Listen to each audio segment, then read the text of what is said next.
The talk lately has been why hasn't the world's biggest oil producers, and why haven't they basically tried to lower prices? The world's major oil exporters meet tomorrow on May 5th, which is Cinco de Mayo, amid calls from across the globe to bring down the oil prices.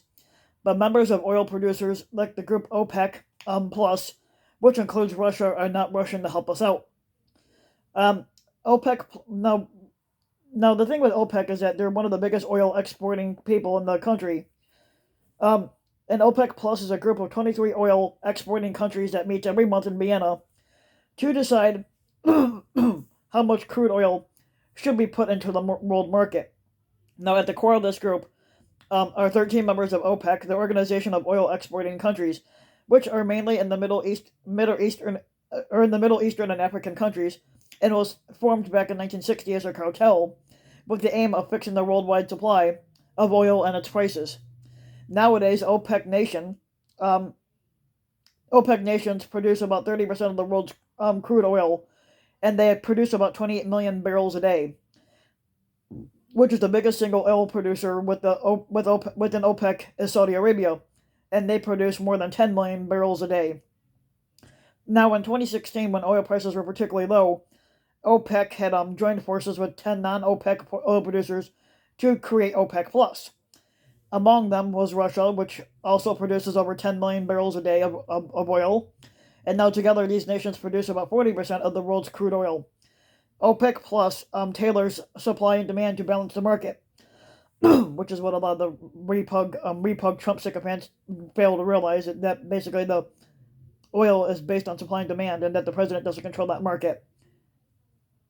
They keep prices high by lowering supplies when the demand for oil becomes a slump. OPEC Plus could also lower prices by putting more oil into the market, which is what major importers like the US and United Kingdom want to do. Now, how did the oil prices get so fucking high to where they are now?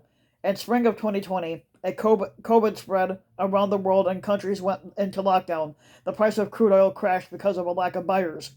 Producers were paying people to take the oil off their hands because they didn't have enough space to store it all.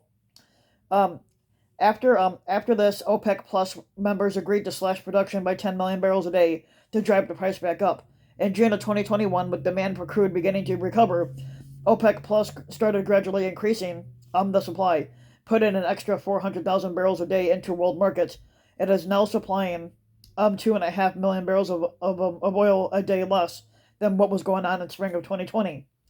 Now, however, when Russia invaded Ukraine, the price of oil soared to well over $100 a barrel, and this has caused significant rises in the price of petrol at the pumps.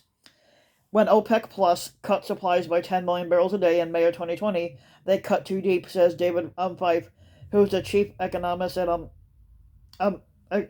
chief economist at Argus Media, and now they're increasingly they're supplying at a little slow rate that does not take into account the effects of the Russia-Ukraine crisis. Um, but there is fear among oil buyers that the European Union will follow the U.S. and impose an embargo on all oil imports from Russia. This is what Mr. Fife had said. Europe currently imports over 2.5 million barrels of crude oil a day from Russia.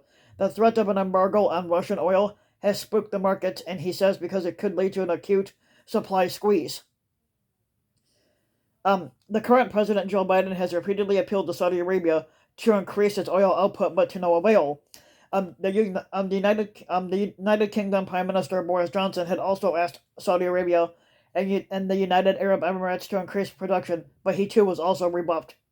Saudi and the United Arab Emirates have spare capacity, but they are refusing to increase output on their own, and they don't want to be dictated by the West, which they consider us the West.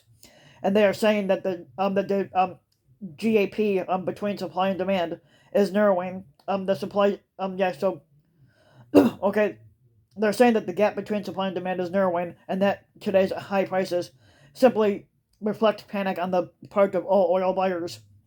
Um, Other OPEC plus nations are finding it hard to increase their oil production, but producers like Nigeria and Angola have been undershooting their production quotas by a collective 1 million barrels a day over the past year.